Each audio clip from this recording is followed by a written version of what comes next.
Hola, ¿qué tal? Muy buenos días. Continuando con esta jornada de seminarios del trimestre 24I, en donde tenemos invitados a investigadores de otras instituciones, en esta ocasión tengo el placer y gusto de presentar al doctor José Alfredo Tirado Méndez con esta charla sobre, sobre el diseño y desempeño de antenas para ciertas aplicaciones. Voy a tomarme el tiempo para leer una pequeña semblanza del doctor. El doctor José Alfredo Tirado Méndez obtuvo la licenciatura en Ingeniería Electrónica por parte de la UAM Azcapotzalco, la maestría en Ciencias y doctorado en Ingeniería Eléctrica con opción en Comunicaciones por parte del CIMBESTAB. Sus áreas de interés se focalizan en diseño de circuitos activos y pasivos de radiofrecuencia y microondas, antenas, radioreceptores y estudios de no linealidades. Ha sido catedrático de la UAM Azcapotzalco como profesor asociado, profesor de cátedra en la Universidad Autónoma de la Ciudad de México y como asistente de investigación en el CIMBESTAB. Participó como asistente de investigación en el Laboratorio de Detección Remota en la Universidad de Massachusetts. Actualmente es profesor titular de la Escuela Superior de Ingeniería Mecánica y Eléctrica del Instituto Politécnico Nacional en los posgrados de maestría y doctorado en Ingeniería Eléctrica y Electrónica. También es miembro del Sistema Nacional de Investigadoras e Investigadores con el nivel 2. Este tema es muy interesante debido a que, debido a todo el avance tecnológico que hemos tenido. Muchos pensamos en las aplicaciones que podrían tener los nuevos sistemas de comunicaciones, pero sin el desarrollo físico para tener la interfaz de estos sistemas, esto no sería posible. Muchos no pensamos en esta parte física. El doctor José Alfredo Tirado se especializó en el diseño de esta parte física e implementación de ellos. Voy a ceder la palabra y nuevamente agradezco tu tiempo, doctor. Adelante. Muchas gracias, doctor. Muy buenos días a todos. Muchas gracias por asistir. Muchas gracias por invitarme. Vamos a dar una pequeña plática de algunos parámetros de medición para caracterizar el diseño de antenas MIMO, principalmente las que se utilizan en los dispositivos personales. Nos vamos a enfocar un poquito en lo que son los teléfonos celulares. Bueno, ¿por qué MIMO para sistemas personales? ¿Por qué sistemas de múltiples entradas, múltiples salidas? Para finales de 2020 se esperaba una tasa de transmisión incrementada 1000 veces con respecto a cuando se empezaron a tener una penetración masiva de sistemas celulares, por ahí del 2010. Sin embargo, debido a la pandemia, pues proceso se retrasó aproximadamente 2 años. Sin embargo, las investigaciones siguen y se espera que para el 2030 se incremente alrededor de 10,000 veces la tasa de transmisión en sistemas personales. ¿Cómo podemos alcanzar estas tasas? Tenemos varias formas de hacerlo. Una de ellas es utilizar anchos de banda más amplios, pero para eso tenemos que trasladarnos a frecuencias en el orden de milimétricas. De acuerdo a estudios, si nos trasladamos a estas frecuencias, por ejemplo, alrededor de 28 GHz, 90 GHz, que son las bandas que se están proponiendo, se puede incrementar hasta 50 veces la tasa de transmisión. Otra forma es utilizar multiplexaje espacial, donde se puede incrementar hasta 10 veces más la tasa de información. ¿Cómo utilizamos este multiplexaje espacial? Es donde nos vamos a enfocar un poquito más adelante, que no es otra cosa más que utilizar técnicas de divergencia. Incrementar, por ejemplo, la densidad de la red. En la actualidad, principalmente aquí en México, las estaciones base que tenemos pues, están localizadas a una distancia considerable. Lo que se busca ahora es que teóricamente pasemos de una separación de estaciones base de 1 kilómetro a aproximadamente 140 metros. Esto incrementaría, por supuesto, también la tasa de transmisión alrededor de 50 veces. Si empleamos todas las técnicas al mismo tiempo, se lograrían esas 10,000 veces que se está proponiendo para el año 2030. Sin embargo, no solamente es proponer, como dijo el doctor Vázquez, se hay que implementar y eso es dinero. Especialmente el último punto donde las estaciones base tendrían que ser más cercanas, pues lógicamente los proveedores del servicio tendrían que incrementar los costos y las inversiones. Vamos a lo básico. Hace ya varios años, por ahí de la década de los 40, el doctor Claude Shannon propuso su famosa ecuación de capacidad de canal, en la cual nosotros podemos observar que esa capacidad de canal va a depender de dos parámetros principales. Uno es el ancho de banda y la otra es la relación señal a ruido. Si nosotros incrementamos el ancho de banda, vamos también a incrementar la tasa de transmisión o esa capacidad de canal. Y si nosotros también incrementamos la relación señal a ruido, pues lógicamente también vamos a incrementar esa capacidad de señal. Sin embargo, eh, en ambas ocasiones tenemos muchos problemas, ya que, por ejemplo, aquí en México, pues estamos regulados por la Secretaría de Comunicaciones y Transportes en sus ramales de la Instituto Federal de Telecomunicaciones, donde los anchos de banda están perfectamente delimitados, por lo tanto no podemos llegar y agarrar cualquier otra frecuencia o cualquier otro ancho de banda, con lo cual podemos incrementar la capacidad de canal. No se puede hacer eso. Y la otra es, si al incrementar la relación señal a ruido, nosotros tenemos que incrementar la potencia de la señal utilizada. A la larga, esto no es redituable, ya que si ustedes pueden observar en la ecuación que tenemos ahí, pues es una expresión logarítmica. Y nosotros sabemos que mientras más incrementemos la variable en cuestión, pues esta expresión logarítmica se va a aplanar. Entonces, si nosotros incrementamos incondicionalmente la potencia de la señal transmitida, pues va a haber un momento en que la capacidad del canal simplemente ya no va a mejorar. Pero no solamente eso, sino que el hecho de incrementar la potencia de la señal a nosotros nos va a tener el efecto contrario, donde se va a tener que utilizar mucho dinero. La potencia en alta frecuencia cuesta mucho. Diseñar, por ejemplo, amplificadores de potencia en alta frecuencia es muy caro en comparación con amplificadores de potencia en baja frecuencia o en audio. El espectro, como dijimos, ya está muy concurrido, entonces no podemos agarrar cualquier situación. Por lo tanto, se nos propone irnos a frecuencias más elevadas. Sin embargo, también tenemos algo contraproducente. Si nos vamos a frecuencias más elevadas, las pérdidas son mayores. Si nosotros consultamos la ecuación de Friis, podemos observar que estas pérdidas se van incrementando conforme incrementemos la frecuencia. Por lo tanto, ahí surge también la misma necesidad de que nosotros tengamos que tener enlaces más cercanos, es decir, que las celdas de telefonía celular estén separadas a unos cuantos decenas de metros y no a kilómetros como se encuentran actualmente. Entonces, ¿qué podemos proponer? Conformación de haces. Por ejemplo, en la primera figura que ustedes observan del lado izquierdo, tenemos una cobertura, ¿sí? Una cobertura en forma circular.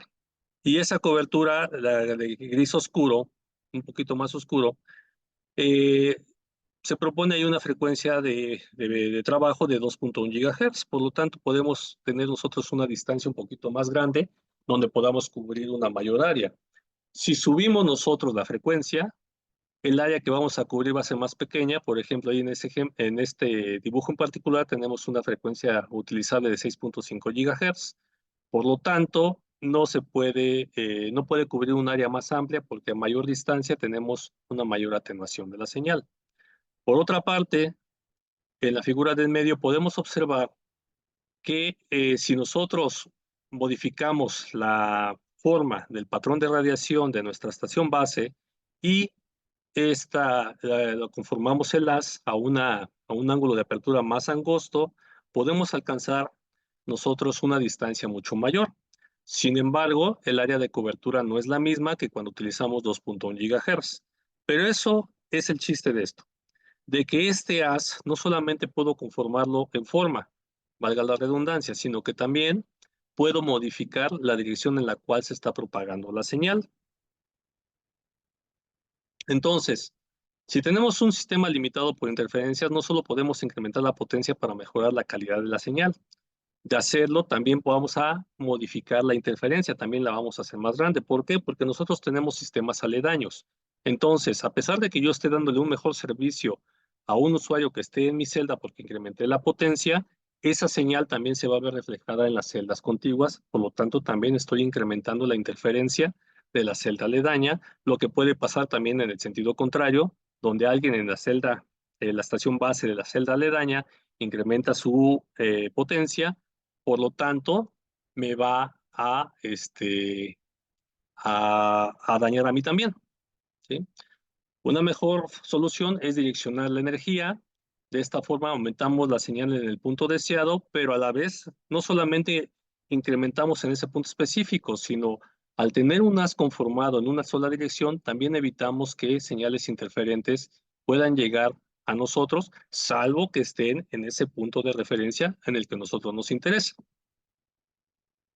Direccionar el patrón de radiación de una antena hacia un usuario deseado se le llama conformación de haz y es una forma también de generar filtraje espacial. Entonces, aquí es donde empezamos a hablar también como parte de la diversidad espacial. En este caso, en la figurita, nosotros podemos observar una estación base dándole servicio a diferentes usuarios y esto porque la estación base tiene un conjunto grande de antenas. En este caso, cuando yo tengo un conjunto muy grande de antenas, yo puedo formar haces muy angostos, pero no solamente eso, sino que puedo direccionarlos en diferentes posiciones. Esto me permite seleccionar a un usuario específico para darle la información que está solicitando y a la vez ir switchando en espacio y en tiempo para darle información a otros usuarios. De hecho, esta modalidad me permite a mí inclusive utilizar la misma frecuencia para diferentes usuarios en la misma zona. La ventaja aquí es que como te estoy direccionando el haz, solamente voy a mandar la información correspondiente a cada uno de los usuarios. Por ejemplo, lo que se ha venido utilizando es la sectorización en las estaciones base. En la estación base generalmente utilizamos una sectorización de tres elementos o tres subsectores. En un sector utilizamos una frecuencia F1, en otro sector una frecuencia F2, y en el tercero una frecuencia F3, mientras que en las celdas aledañas utilizamos esas mismas frecuencias, pero en este caso la frecuencia 1 está lo más alejado posible de la frecuencia 1 de la señal aledaña. Ahí tenemos o podemos satisfacer cierta cantidad de usuarios. Sin embargo, la cantidad que vamos a tener va a ser limitada dado este proceso de sectorización. Cuando tenemos nosotros una conformación de haz de una dimensión, podemos nosotros direccionar en ese mismo sector a un usuario específico o a varios usuarios específicos en cierto tiempo. Es decir, yo puedo agarrar mi haz de energía con las antenas y puedo direccionarlo en esta parte, luego en medio, luego a lado y así sucesivamente. Puedo estar haciendo barridos o brincoteo, por supuesto, dependiendo de dónde se encuentre el usuario. Entonces, al tener una sola frecuencia en ese aspecto, yo puedo darle mayor utilidad, puedo aprovechar a más usuarios porque no los estoy interfiriendo y además les estoy otorgando su información en cierta área geográfica y en cierto tiempo. Cuando tenemos una conformación de haz de de dos dimensiones, podemos incrementar la sectorización todavía muchísimo más, con lo cual también podemos incrementar la capacidad del sistema. Entonces, Eh, cuando tenemos esas celdas contiguas, la conformación de las dinámicos reduce la interferencia entre celda. Es decir, en la parte de arriba nosotros tenemos una celda con un amarillo un poco más claro, en la parte de abajo, ahí esas dos subsecciones o esos dos sectores están utilizando frecuencias diferentes, pero no solamente eso, el simple hecho de que yo tenga un haz más directivo a un punto específico va a evitar que yo interfiera a las celdas aledañas. Ahora bien, ¿cómo mejoramos o cuando utilizamos esta sectorización? ¿Qué es lo que estamos obteniendo? Mejoramos la cobertura y la capacidad del sistema por las cuestiones que ya hemos mencionado anteriormente. Mejoramos las tasas de transmisión. Mejoramos la eficiencia espectral. Entonces, como ya estamos empleando la misma frecuencia para diferentes usuarios en la misma celda, pero con la característica de que estamos direccionando la energía a un punto específico, podemos utilizar la misma frecuencia para muchísimos usuarios sin la necesidad de estarnos interfiriendo. A mayor número de antenas, mayor número de capas con la que se mejora la capacidad y la tasa de transmisión. En este caso, en las estaciones base, no tenemos ningún problema por la cantidad de antenas que podamos utilizar. El único limitante es, lógicamente, lo económico. Pero en otros aspectos técnicos, pues simplemente pues, tenemos todo el espacio. Por ejemplo, si ustedes van por la calle y ven esas torres que están arriba de las casas, pues tenemos toda la azotea para poner un arreglo de antenas. De hecho, aquí es donde 5G y ya futuramente 6G está proponiendo utilizar lo que llamamos MIMO masivo. MIMO masivo es igual nuevamente arreglos de antenas de múltiples entradas, múltiples salidas, pero en gran cantidad. Y de acuerdo al 3GPP, utiliza MIMO masivo más allá de 64 antenas. De 64 antenas para arriba podemos tener esta configuración. Y bueno, ¿qué nos dice esto? Mientras más antenas tengamos, podemos conformar mejor los haces, podemos hacerlos más angostos y podemos direccionarlos al punto geográfico que nosotros querramos. Y no solamente a nivel de tierra, sino que podemos direccionar diferentes haces a diferentes niveles. Por ejemplo, ustedes se pueden imaginar en un edificio donde hay varios usuarios, yo puedo direccionar los haces a los diferentes niveles para que cada usuario reciba la información que está buscando. Bueno, como observamos anteriormente, mientras más antenas se emplean y se puede controlar su comportamiento, la capacidad del canal se va a incrementar, así como las tasas de transmisión. Sin embargo, la parte móvil está limitada tanto en tamaño, peso y costo. Es decir, en este caso, yo también deseo tener un sistema de múltiples antenas, de múltiples entradas, múltiples salidas en un dispositivo de este. Si no manejo las tasas de transmisión que me está otorgando la estación base, pues aquí tampoco podría manejar. O sea, de nada sirve que la estación base incremente la capacidad del canal si mi dispositivo receptor no tiene esa posibilidad. ¿Cuál es el problema? El tamaño. Yo en este tamañito necesito meter la mayor cantidad de antenas posibles. Pero recuerden, si les han comentado en algunas otras exposiciones, eh, 5G no solamente propone utilizar MIMO por cuestiones para mejorar la calidad de la señal, para mejorar la calidad dadas las múltiples trayectorias que tenemos, sino que también está proponiendo que en cada trayectoria que se sense en el canal podamos transmitir información diferente. Esto es, que podamos transmitir información en paralelo. Eso quiere decir que cada trayectoria que yo tenga que me esté llegando de mi transmisor al receptor y viceversa, pueda tener información totalmente diferente. Entonces, es importante que todas las antenas que yo tenga en mi arreglo también sean perfectamente decorrelacionadas, ¿sí? Entonces, se plantea el uso del mayor número de antenas posible, pero considerando las siguientes limitantes en el móvil: el reducido tamaño de este dispositivo, deben ser antenas de bajo perfil, bajo peso y bajo costo. El problema con las antenas de bajo perfil es que sus ganancias son relativamente pequeñas. Entonces, esa es una característica que no podemos evitar. Es como si yo quisiera evitar la gravedad. No se puede.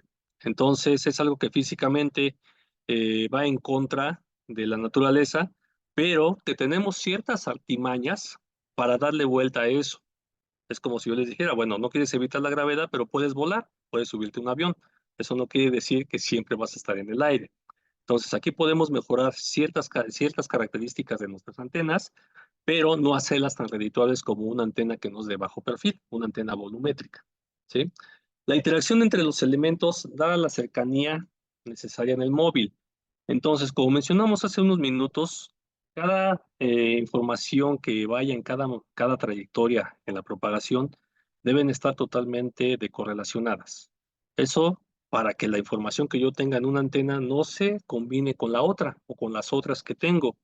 Sin embargo, pues, de sus cursos de teoría electromagnética recordarán que cuando dos dispositivos radiadores están muy cercanos, se modifican sus características electromagnéticas. Y si la característica electromagnética se modifica, se va a modificar la impedancia del dispositivo. Acuérdense que la impedancia no es otra cosa más que una constante de proporcionalidad entre campo eléctrico y campo magnético. O, si nos vamos a circuitos, pues es una constante de proporcionalidad entre voltaje y corrientes. Entonces, si yo modifico el campo, ya sea el magnético, el eléctrico o los dos, a fuerzas la impedancia también se va a modificar. Entonces, el hecho de que yo tenga los dispositivos en los arreglos de los radiadores de la antena muy cercanos uno con los otros, vamos a generar lo que se le llama un autoacoplamiento. Entonces, lo que necesitamos nosotros es que se aísle electromagnéticamente lo más posible cada uno de estos dispositivos. Si yo no logro un aislamiento electromagnético, no voy a alcanzar a tener una decorrelación de las señales y por lo tanto voy a afectar el dispositivo y el desempeño de mi antena en general. La falta de aislamiento electromagnético, como mencionamos, es una reducción de la independencia de cada uno de los dispositivos y por lo tanto vamos a tener una interacción destructiva de los campos electromagnéticos. La separación física entre elementos menor a un cuarto de longitud de onda, eso, si ustedes han tenido algún curso de antenas, generalmente los arreglos fasoriales separamos las antenas a un cuarto de longitud de onda y eso porque nos ayuda a conformar mejor los haces. En este caso no. En este caso, la longitud de onda de mi celular pues, es todo el celular. Entonces no puedo poner una antena de este lado y otro de este lado. Entonces tengo que manejarla para que esté dentro de este dispositivo. ¿Qué métricas utilizamos para caracterizar estas antenas? ¿Qué es la parte que nos interesa de esta presentación? Tenemos varias métricas. Voy a mencionar aquí dos, tres de las principales que se utilizan. Y la primera es el coeficiente de correlación de envolvente o SC, la ganancia de diversidad, que es un parámetro que se utiliza en cualquier esquema de diversidad que tengamos, ya sea diversidad frecuencial, espacial, temporal, etcétera. Aquí también la utilizamos porque estamos utilizando diversidad, es decir, estamos utilizando varias antenas. Y el coeficiente de reflexión activo total, o TARC, por sus siglas en inglés. ¿Qué es el coeficiente de correlación de envolvente? Esencialmente, aquí tenemos una ecuación medio rimbombante que realmente si ustedes la analizan con detenimiento, no es otra cosa más que la fórmula de la correlación de señales extrapolada a campos electromagnéticos. Entonces, en la parte de arriba tenemos el producto punto de una integral doble de magnitud elevada al cuadrado entre el producto de las integrales dobles de los campos por separado. Entonces, no es otra cosa más que una correlación. Y ese SC nos dice qué tanto se van a aparecer los campos electromagnéticos de cada uno de los elementos radiadores que conforman el arreglo. Lo que nosotros queremos es que este coeficiente de correlación sea lo más cercano a cero. La literatura nos dice que con 0.5 es más que suficiente para que funcione adecuadamente una antena configuración MIMO, pero la realidad es otra. La realidad es que en la práctica debemos hacer que los campos sean lo más decorrelacionados posibles. Ahora bien, esta fórmula es un poco difícil de evaluar. En cuestión computacional y simulación, ya hay algoritmos que lo hacen. De hecho, su servidor y los colegas tenemos por ahí una publicación que nos permite graficar o encontrar el SC a través de algoritmos de simulación. Pero además, en la cuestión práctica es muy difícil, porque yo tendría que medir no solamente en los planos de elevación y de apertura de un campo de un patrón de radiación, sino que tendría que graficar en toda la esfera completa. Entonces tendría que sacar todos los ángulos de esa esfera para poder evaluar en esta parte. Entonces, por ahí alguien ya nos echó la mano en esto, una publicación de hace unos 10 años aproximadamente, nos simplificó la ecuación de esta forma. De esta forma está expresada con respecto a los parámetros de dispersión de nuestro dispositivo. Los parámetros de dispersión, para aquellos que no los conocen, son algo muy semejante a los parámetros Z, a los parámetros Y, a los parámetros híbridos, a la matriz ABCD que en algún momento, espero yo, hayan llevado ustedes en alguna clase de circuitos eléctricos.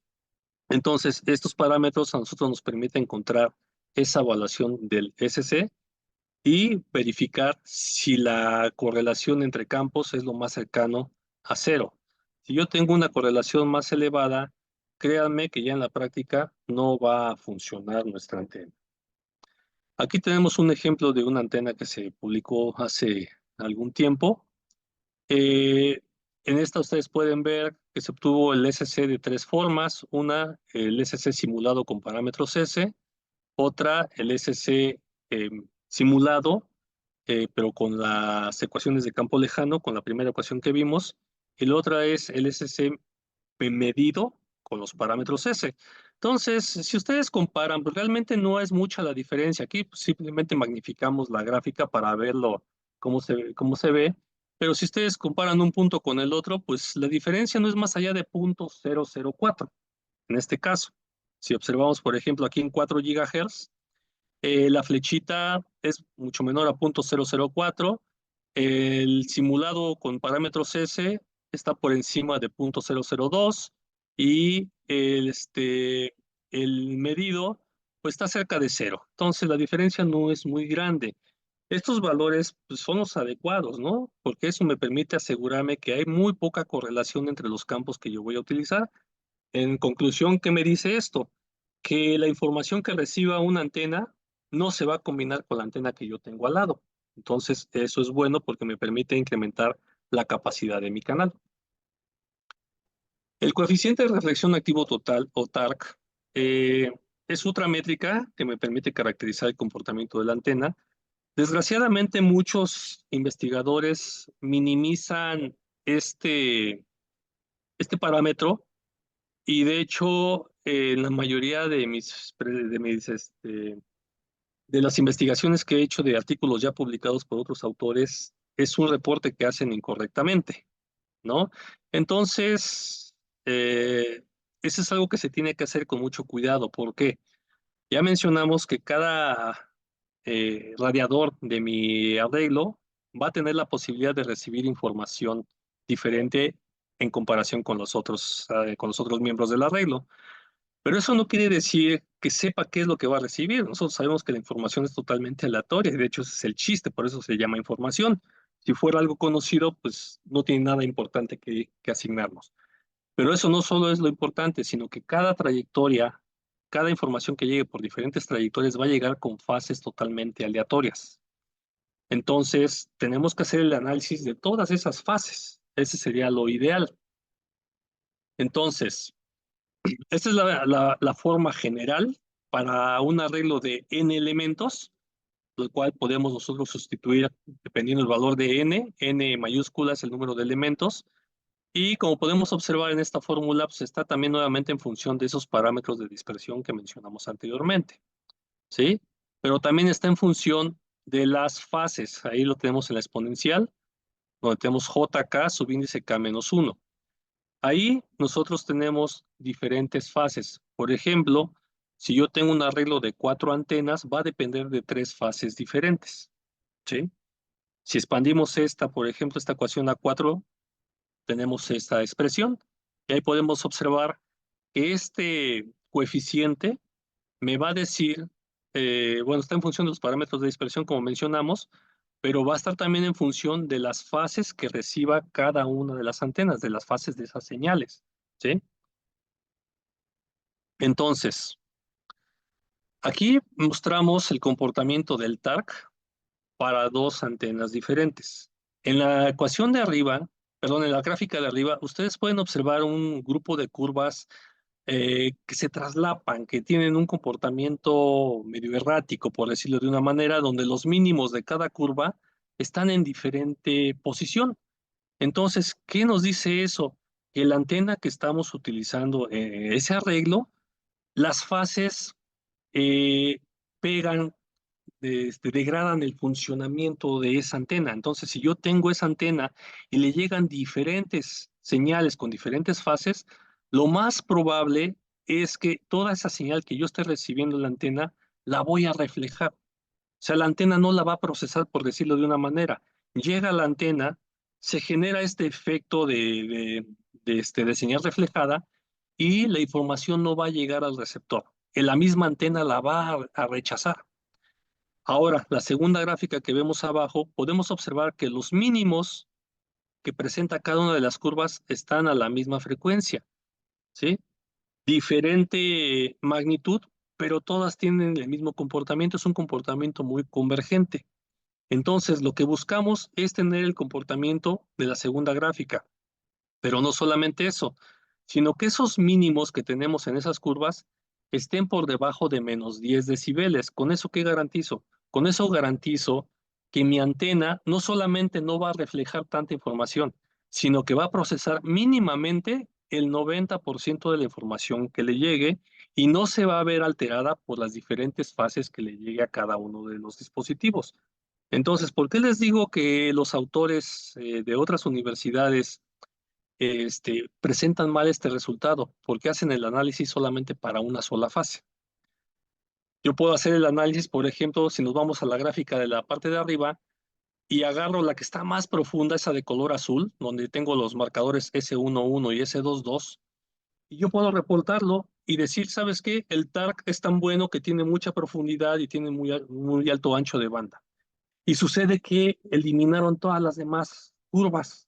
Entonces, es un mal análisis, ¿sí? Y a pesar de que hemos metido ahí algunas observaciones, pues simplemente, literalmente nos han contestado de que porque el artículo lo hizo una vaca sagrada, no podemos criticarlo, ¿no? Cuando la información es totalmente incorrecta y eso nos lleva a hacer análisis también incorrectos. Entonces, eh, el TARC se debe analizar para un conjunto enorme de curvas. Entonces, ya una vez que vemos que un comportamiento es similar para muchas fases, con reportar ya algunos valores, decir, sabes que mira, el comportamiento es el mismo, pero para que tú entiendas la gráfica, pues nos limitamos a presentarte 6, 10 curvas. Y con eso podemos demostrar que el TARC funciona, que nos está dando un buen desempeño el arreglo.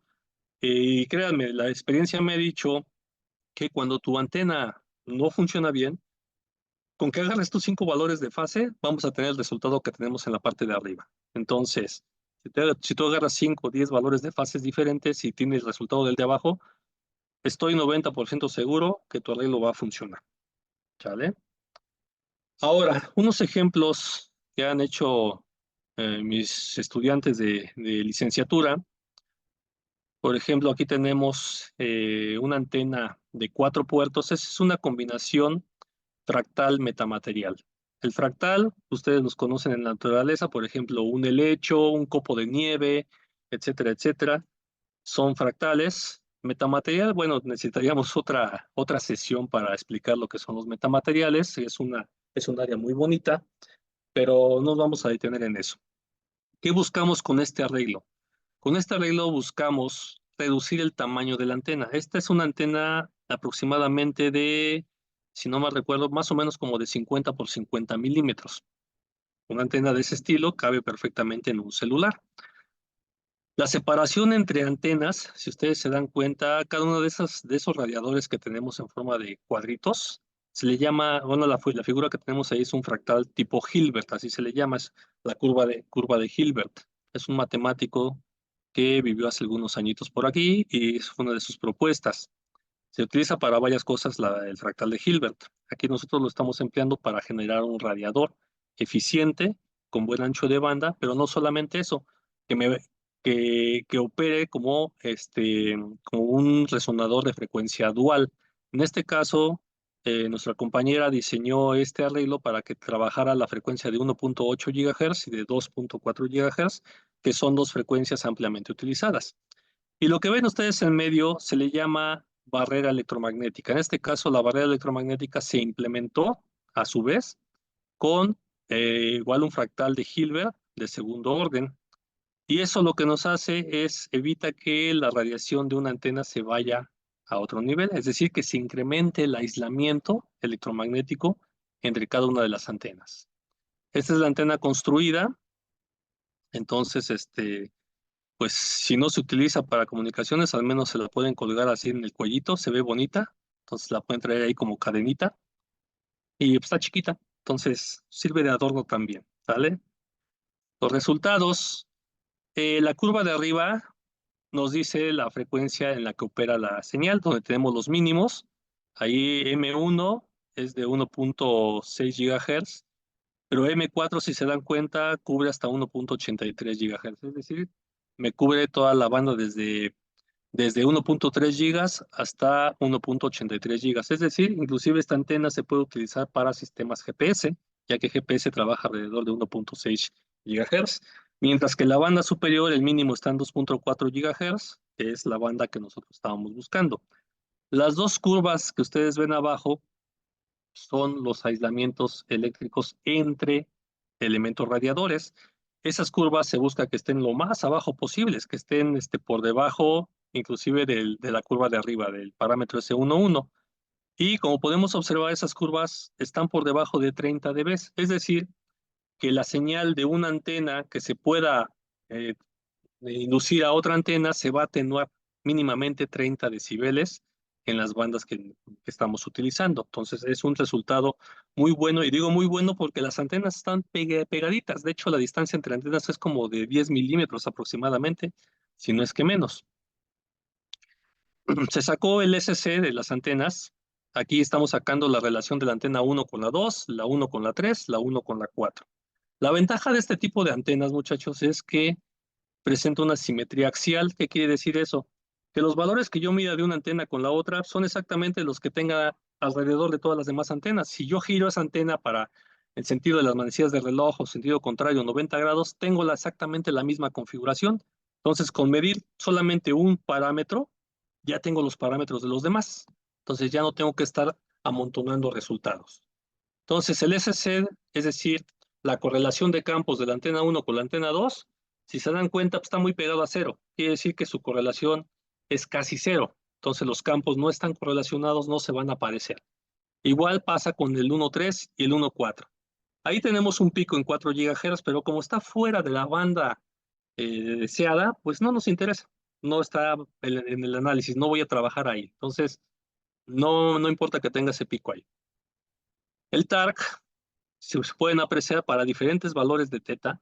El comportamiento es el que estábamos buscando, es decir, los mínimos están muy cerca de las frecuencias de interés y casi todas las curvas son muy parecidas, son muy convergentes. Eso quiere decir que la antena se puede utilizar perfectamente con fases totalmente aleatorias y no me va a generar reflexiones de la señal. Es decir, toda la señal que le llega a la antena mínimamente va a procesar el 90% cuando está por debajo de menos 10 decibeles. Entonces, este resultado me dice que la antena va a trabajar perfectamente.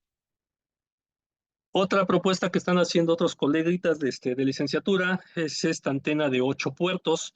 Tiene una dimensión de aproximadamente de 5 centímetros por 15 centímetros que cabe perfectamente en un celular. En este caso tenemos 8 puertos, ¿sí? Esta es una antena tipo ranura y presenta aislamientos electromagnéticos a través de esos anillos que ustedes ven ahí.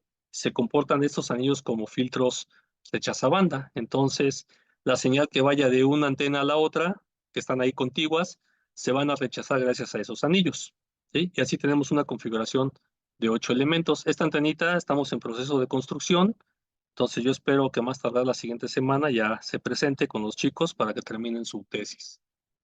Resultados. Esta antena se diseña para trabajar en la banda N, si no me recuerdo, es la 76, por ahí de 3.5 GHz, 3.6 GHz. Las curvas que ustedes ven arriba nos indica la frecuencia de operación. Las curvas que ustedes ven abajo son los que nos representan el aislamiento entre antenas. Entonces, a partir de la curva de color verde hacia abajo, tenemos los aislamientos y podemos observar que esos aislamientos a la frecuencia de diseño están alrededor de los 25 decibeles, entonces son muy buenos parámetros y de hecho las curvas en color azul más abajo pueden observar que están casi cerca de los 40 decibeles de atenuación, entonces es un diseño muy interesante. Sus curvas de SC a la frecuencia de diseño pueden observar también que son valores muy cercanos a cero, quiere decir nuevamente que los campos de las antenas están decorrelacionados y por lo tanto pueden trabajar perfectamente. Las curvas del TARC, aquí podemos observar que también tenemos un comportamiento muy adecuado. Lo mejor sería que todas estuvieran sobre la misma frecuencia de resonancia, pero cabe destacar que mientras más grande sea el número de antenas, el TARC es más difícil de obtener adecuadamente. Entonces, para hacer un arreglo de 8 antenas, los que no tienen experiencia en este punto, créanme que este es un resultado muy, muy bueno. Entonces, eh, concluimos con esto, unas conclusiones. El uso de muchas antenas con propiedades particulares puede incrementar la capacidad del canal, así como la tasa de transmisión, sin la necesidad de incrementar el ancho de banda o la relación señal-ruido en el sistema. El uso de muchas antenas para conformar haces del patrón de radiación requiere de un procesamiento de señales complejo para poder precisar los pesos para cada una de las capas de los elementos que conforman el arreglo. Estos pesos me van a decir en qué dirección debo apuntar mi haz, ¿sí?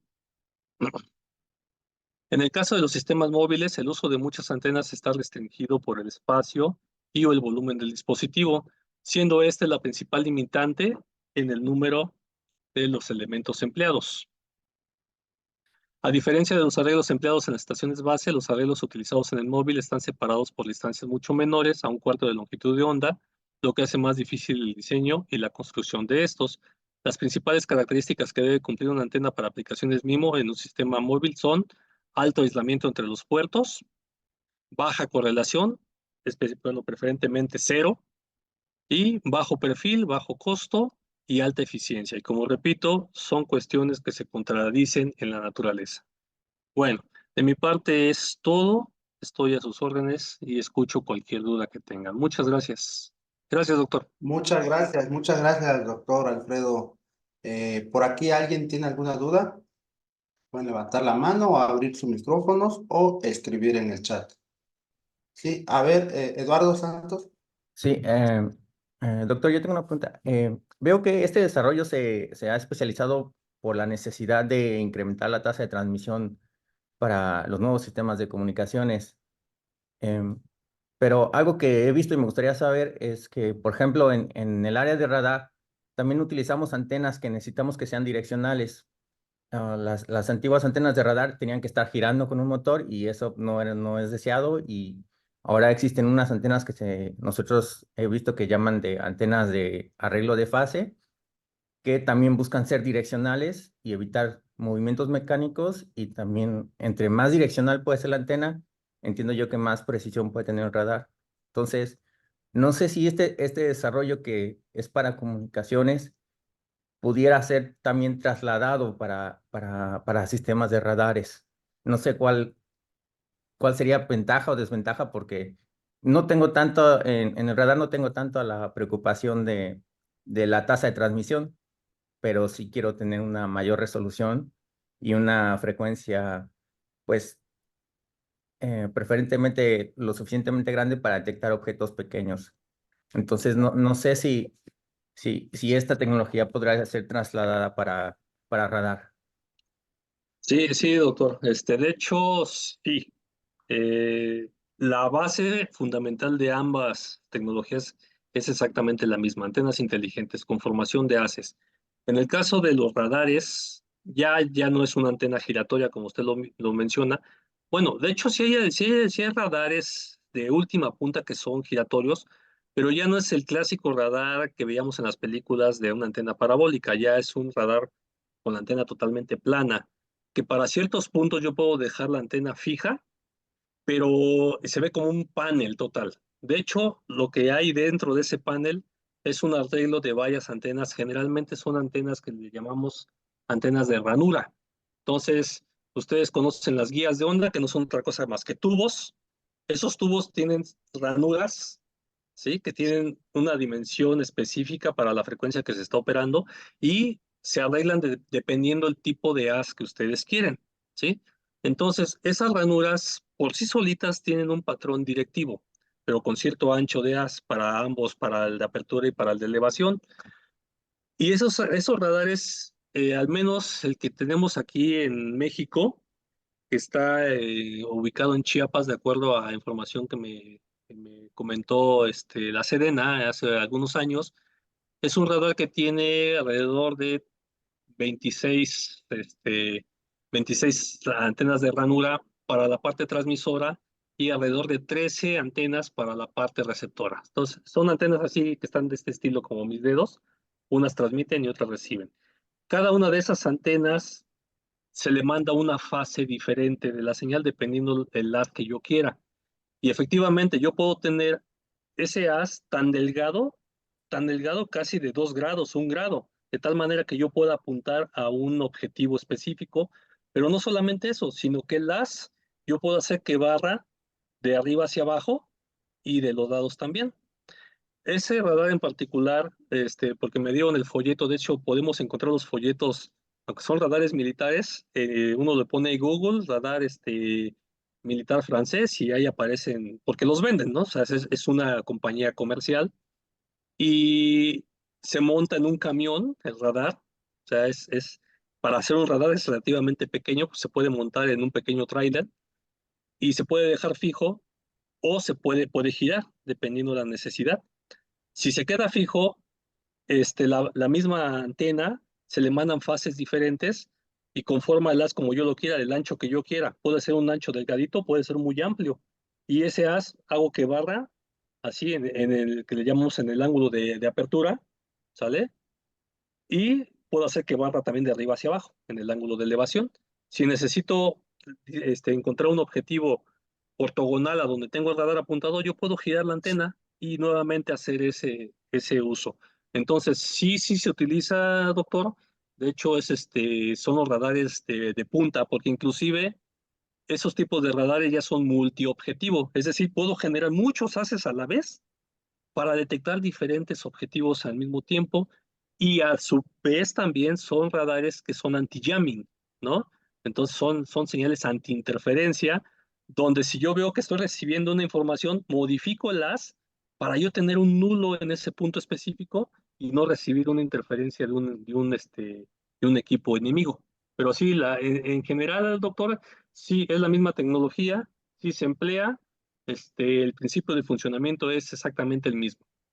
No sé si contesté su duda, doctor. Sí, muchas gracias. Ok. ¿Alguien más gusta hacer alguna pregunta? Ok, antes, bueno, en lo que se animan, doctor, mencionó que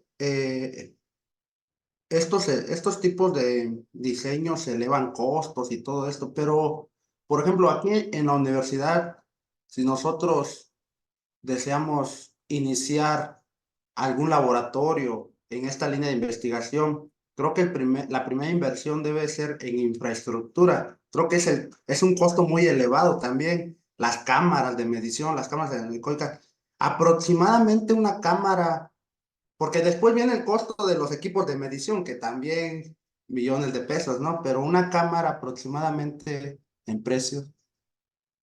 Va a depender mucho del tamaño de la cámara. Si se quiere exclusivamente diseñar este tipo de antenas, inclusive la cámara se puede diseñar, uno mismo la puede diseñar y tener una camarita de unos 2 por 2 por 2 metros aproximadamente. Y eso saldría alrededor de unos 300,000, 400,000 pesos. Si queremos una cámara más profesional como la que tenemos ahí en el laboratorio de compatibilidad en la CIME, sale aproximadamente como en unos 10 millones de pesos, aproximadamente. Pero es una cámara de, si no mal recuerdo, son 4 por 5 por 5 metros, algo así, aproximadamente. Entonces, pero es una cámara que se pensó no solamente para el diseño de antenas, sino para muchas mediciones de compatibilidad electromagnética. Entonces necesitábamos un espacio más grande. Queríamos la de 10 metros, pero el Poli no nos quiso apoyar, donde podíamos medir la compatibilidad inclusive de automóviles, ¿no? Ahora que ya van a ser automóviles inteligentes, se pudiera haber medido ahí, caracterizar todos los efectos de compatibilidad de un vehículo inteligente. Pero es más o Sí, menos los porque costos. actualmente, por ejemplo, hay unos posgrados en biomédicas acá y ellos hacen muchas mediciones y diseños en esta parte de señales biomédicas y audios también. Entonces, eh, por ahí me comentaban que están en un proyecto de desarrollo de una cámara anecoica, pero es en esa área. Vamos a ver la posibilidad que nos sirva a todos, ¿no? Entonces, Sí, por eso. depende mucho la frecuencia a la que se va a operar. Si para cuestiones biomédicas, tal cual, detección de señales del cuerpo, son unos cuantos megahertz. De hecho, por eso los ultrasonidos se diseñan a frecuencias de ahí de 2, 4, 10 megahertz. porque es suficiente. Entonces, el tamaño de la celda, el tipo de absorbente, dependería de la frecuencia.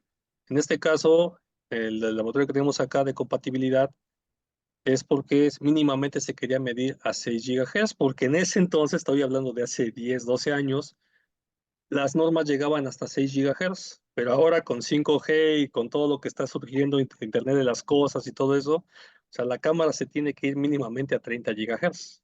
Entonces, se tienen que cambiar muchas cosas, especialmente el aislamiento electromagnético, el absorbente electromagnético. Sí, por acá tenemos al doctor Francisco Soria. Él también es especialista en esta parte y me llamó mucho la atención una línea de investigación que tiene él sobre diseños de arreglos RICS, arreglos de antenas, en donde tienen antenas que transmiten y no transmiten, reciben y no reciben con ciertas configuraciones. Pero él me comentaba en una ocasión que hay tipos de materiales para que la señal se refleje o no se refleje, se absorba o no se absorba. No sé si nos podrías platicar un poquito, Francisco, si tienes oportunidad ahorita o estás un poquito. Sí, creo que ya abrió su Hola, micrófono. Hola, Francisco. ¿qué tal? Gracias por la presentación al doctor Alfredo. Gracias, Luis. Sí, como bien comentas, algunos de los proyectos que trabajamos se basan en superficies inteligentes reconfigurables. Se habla de que los metamateriales tienen propiedades que pueden hacer cambiar la fase de la señal incidente. Entonces, eso lo usamos para pues diseñar sistemas más eficientes, en general, sistemas de comunicación más eficientes. Yo en lo particular no me meto tanto a la cuestión física del material, pero ahorita escuché que el doctor Tirado mencionó que estas características se logran gracias a los metamateriales. Entonces sí me quedé también con un poco de curiosidad de saber qué más nos puede comentar el doctor Tirado acerca de estos metamateriales o cómo es posible que estos superficies lleven a cabo esta función. Sí, doctor, con mucho gusto. Bueno, para aquellos chicos que no han escuchado de este tipo de arquitecturas, un metamaterial no existe en la naturaleza per se. No, no hay algo que me permita que yo diga, levanto una piedra y ahí hay un metamaterial. No. Un metamaterial, su nombre lo dice, meta, creo que es raíz latina. Si alguien me contradice, por favor, corríjame. Más allá de un material. Por eso se le puso de esa forma.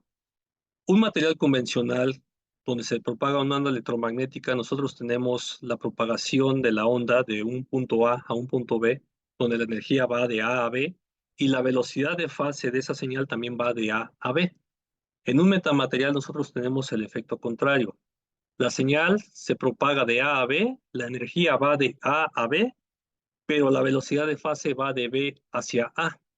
Entonces, una inversión de la fase, de la velocidad de fase, con respecto a la dirección de propagación de la energía. Vaya, me gusta explicarlo de esta forma. Por ejemplo, ustedes en la pantalla están viendo mi rostro, pero atrás de mí no ven lo que hay. Entonces, ¿cómo funciona la vista? Pues llega la energía solar, la luz solar, que es la energía blanca, y mi rostro refleja ciertas longitudes de onda hacia adelante, mi cara refleja cierto color, mi barba refleja cierto color, mi camisa refleja cierto color, y eso es lo que estamos viendo, esas longitudes de onda que yo estoy viendo. ¿Qué pasa si yo fuera un metamaterial? El metamaterial lo que hace es que la energía que me llega a mí no se refleja a la onda. El metamaterial hace que la onda electromagnética, viéndolo de una forma muy burda, para que todos nos entiendan, es como si la onda a mí me rodeara, llega acá al punto en la dirección que estaba, pega en la pared, regresa de la pared, me vuelve a rodear y llega hacia ustedes. Entonces, ¿qué es lo que estaría pasando? Que no me verían ustedes porque yo no lo estoy reflejando, la está reflejando la pared. Entonces, ¿cómo lo utilizamos eso en antenas?